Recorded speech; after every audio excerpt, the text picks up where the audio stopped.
ஒரு மனிதன் மௌத்தாகிவிட்டால், மரணித்து விட்டால், அந்த மனிதனுடைய உடம்பிலிருந்து அவனுடைய உயிர்கள் பறித்தெடுக்கப்படுகிறது. அந்த உயிர்கள் உடம்பிலிருந்தும் நரம்பிலிருந்தும் எலும்புகளிலிருந்தும் பறித்து எடுக்கப்படும் அந்த வேகத்திலே அந்த உடம்பு புண்ணா போய்விடுகிறது. எந்த ஒரு மையத்தும் அந்த காட்சியை தாங்க மாட்டார்கள். ஒரு மனிதன் மரணித்து விட்டால் உடனே என்ன செய்கிறார்கள்? வீட்டில் உள்ளவர்கள் வருகிறார்கள், அடி கழுவ வேண்டும், குளிப்பாட்ட வேண்டும் என்கிறதுக்காக வருகிறார்கள். அந்த மையத்து உடுத்திருந்த சட்டையை, சாரத்தை, உடுப்புகளை கலட்டுகிறார்கள். கலட்டத் தொடங்கும் பொழுது அந்த மையத்து ஒரு சத்தம் வைக்கிறது. ஐயுகள் ராசில், என்னை குளிப்பாட்டுபவனே, என்னை குளிப்பாட்ட வந்திருப்பவனே, இப்பொழுதுதான் என்னுடைய உடம்பிலே உயிர் கலட்டப்பட்டு உடம்புகள் புண்ணா போயிருக்கிறது. என்னுடைய உடம்பிலிருந்து சட்டைகளை கலட்டும் நீ என்னை மெதுவாக நடந்து கொள், தாறுமாறாக கலட்டி விடாதே, என்னை அந்த பக்கம் இந்த பக்கம் போட்டு புரட்டி இந்த புண்ணுடம்பை இன்னும் அழுத்தப்படுத்தாதே என்று ஒவ்வொரு மையத்தும் கெஞ்சுகிறது. இந்த நேரத்தில் அதிகமாக அந்த மையத்து கவலைப்படுகிறது என்று நபி ஸல்லல்லாஹு அலைஹி வஸல்லம் அவர்கள் சொன்னார். ஒவ்வொருத்தரும் அனுபவிக்கிறோம், ஒவ்வொருத்தரும் மௌத்தாக இருக்கிறோம், ஒவ்வொருத்தருக்கும் இந்த சக்கராத்து வர இருக்கிறது. ஒவ்வொருத்தரையும் குளிப்பாற்றுவதற்காக குடும்பத்தார்கள் வருவார்கள், நம்முடைய சட்டைகளையும் கலட்டுவார்கள். அந்த நேரத்தில் தான் அதை உணர முடியுமே தவிர எவ்வளவு சொன்னாலும் புரிய வைக்க முடியாது. அல்லாஹ்வுடைய நல்லடியார்களே, மையத்தின் இந்த நேரத்தில் படக்கூடிய கவலை, இந்த வேதனை, அது போடக்கூடிய சத்தம் ரொம்ப தாழ்மையாக கேட்டுக்கொள்கிறது. சத்தம் போட்டு கேட்கிறது தாழ்மையா. புண்ணுடம்பு, புண்ணுடம்பு, இதை தாக்கி விடாதே, மென்மையாக மிருதுவாக பூ போல என்னுடைய உடம்பை நடத்து, என்னால தாங்க முடியாது என்று அவனுடைய குளிப்பாட்டுவனிடத்தில் கெஞ்சி கேட்டுக் கொள்கிறது. இந்த சத்தத்தை மனிதனையும் ஜின்களையும் தவிர உள்ள உலகத்திலே உள்ள அத்தனை உயிருள்ள வஸ்துக்களும் கேட்கிறது என்று நபி ஸல்லல்லாஹு அலைஹி வஸல்லம் அவர்கள் சொன்னார். அல்லாஹ்வுடைய நல்லடியார்களே, அதை குளிப்பாட்டுவதற்காக சட்டையை கலட்டினதோட தண்ணீரை கொண்டு வந்து வைக்கிறான் மனிதன் குளிப்பாட்ட. இப்பொழுது இன்னொரு தடவை சத்தத்தை என்ன மையத்திடுகிறது. மையத்து வேற யாரையும் யோசிக்க கூடாது. நம்ம ஒருத்தரை என்ன யோசிக்கும்?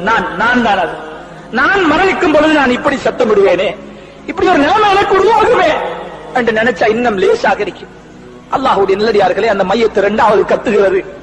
குளிப்பாட்டுபவனே, நீ தண்ணீரை கொண்டு வந்து வைத்திருக்கிறாய், என்னுடைய உடம்பு புண்ணுடம்பு, நீ கொண்டு வந்து வைத்திருக்கும் இந்த தண்ணீர் என்னுடைய உடம்பு தாங்காது, அந்த தண்ணீர் சுடுகிறது, கொஞ்சம் ஆற்றிக்கொள், ஐஸ் தண்ணியை போட்டு ஊத்திடாது, என் உடம்பு தாங்காது, நல்லா சுடு தண்ணியையும் போட்டு என்ன குளிப்பாட்டாது, என் உடம்பு தாங்காது, சூடும் இல்லாமல் கடும் குளிரும் இல்லாமல் நடுப்பட்ட சாதாரண தண்ணீரை என்னுடைய உடம்பிலே மெதுவாக ஊற்றி என்னுடைய உடம்பை இறுக்கமாக தேய்த்து விடாதே.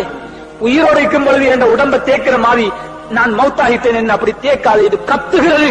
அந்த சத்தம் ஜின்களுக்கும் மனிதர்களுக்கும் தவிர எல்லா படைப்பினங்களுக்கும் கேட்கிறது.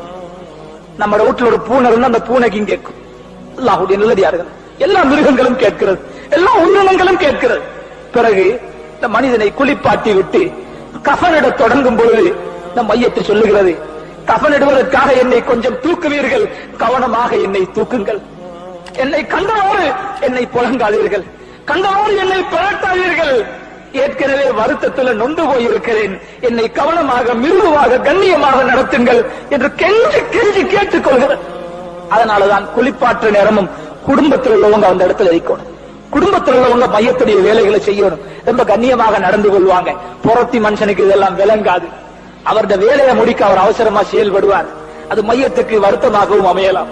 அல்லாஹ்வுடைய நல்லடியார்களே, கஃனிடும் பொழுது அந்த கஃனை செய்து முடிக்கும் பொழுது சொல்லுகிறது, என்னுடைய கஃனை மூடும் பொழுது முதலாவது முகத்து பக்கத்தை கட்டிடாதீங்க, முதலாவது என்னுடைய கால்களை மூடிவிடுங்கள், இரண்டாவது இடுப்பை மூடுங்கள், என்ற முகத்தை கடைசியா மூடுங்க, கடைசியா முகத்தை மூடுங்க.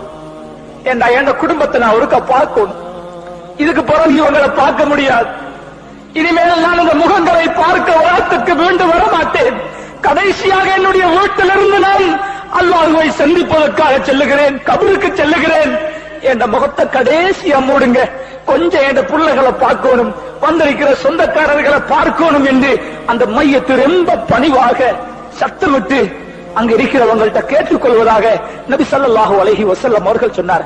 அல்லாஹ்வுடைய நல்லடியார்களே, இந்த உலகம் சிறுசி, இதுல இன்பங்கள் சிறுசி. இதை கண்டு நாங்க ஏமாந்து தீக்கிறோம்.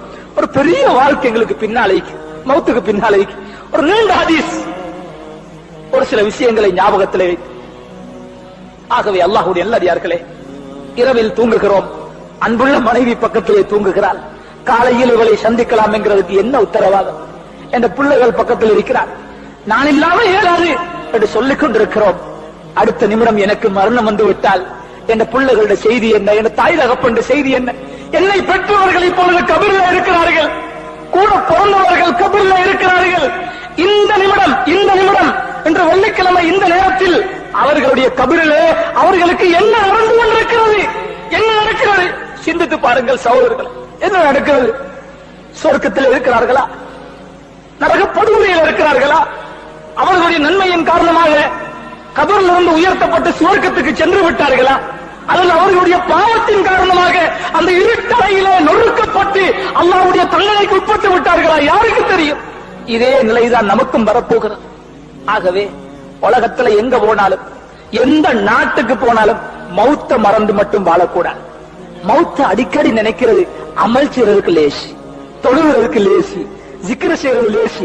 மௌத்தை நினைக்கிறவன் அமல் லேசி, ஜிக்ர் லேசி, குர்ஆன் ஓதுறது லேசி, குடும்பத்தை தீனுடைய அடிப்படையிலே, இஸ்லாமிய அடிப்படையிலே வழிநடத்துறது லேசி, வியாபாரம் செய்யறது லேசி, ஹலாலாக நடந்து கொள்றது லேசி, ஹராத்திலிருந்து தவிர்ந்து கொள்றது லேசி, மௌத்தை முன்வைத்து வாழும் பொழுது.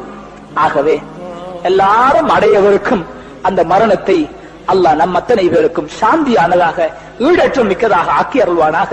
யா அல்லாஹ், எங்களுடைய பாவங்களை மன்னிப்பாயாக, நன்மைக்கு வழிகாட்டுவாயாக, பாவத்திலிருந்து நம்மை பாதுகாப்பாயாக. நாம் எல்லாரையும் காத்துக் கொண்டிருக்கும் அந்த மௌத்தை யா அல்லாஹ், அந்த மௌத்துடைய சக்கராத்தை நமக்கு லேசுபடுத்துவாயாக. சக்கராத்துடைய வருத்தத்தை கொண்டு நம்மை சோதித்து விடாது யா அல்லாஹ். நம்முடைய உடம்புகள் தாங்காது யா அல்லாஹ். உன்னுடைய அருள் தேவை யா அல்லாஹ். உன்னுடைய கிருபை நமக்கு தேவைப்படுகிறது யா அல்லாஹ். நமக்கு நேரான வழியை காட்டுவாயாக. உனக்கு விருப்பமான வாழ்க்கையை நசீபாக்குவாயாக. நபிகளாரின் வாழ்க்கை வழிமுறைகளை நம்முடைய வாழ்க்கையில் எடுத்து நிற்க தௌபு செய்திடுவாயாக. பாவம் செய்பவர்களை பாவத்திலிருந்து பாதுகாத்திடுவாயாக. நன்மைகளை விட்டும் தூரமாக வாழ்பவர்களை நன்மைகளின் பக்கம் நெருக்கி வைப்பாயாக. உலகத்திலே சுவர்க்கத்துக்காக உழைக்க தௌபு செய்திடுவாயாக. உலகத்துக்காக உழைக்கிறோம் யா அல்லாஹ். உலகத்தை கோடி கோடியாக சேர்த்து வைத்திருக்கிறோம் யா அல்லாஹ். ஆகிரத்தை மறந்திருக்கும் நமக்கு நம்முடைய சிந்தனைகளை தூண்டி விடுவாயாக. கபரை, மௌத்தை, மஹ்ஷரை, சுவர்க்கத்தை, நரகத்தை நம்முடைய முன்னால் வைத்து அதற்காக உழைக்கக்கூடிய நல்லடியார்கள் கூட்டத்திலே நாம் அத்தனை பேரையும் ஆக்கி அருள்வாயாக. ஆமீன், ஆமீன். أشهد أن لا إله إلا الله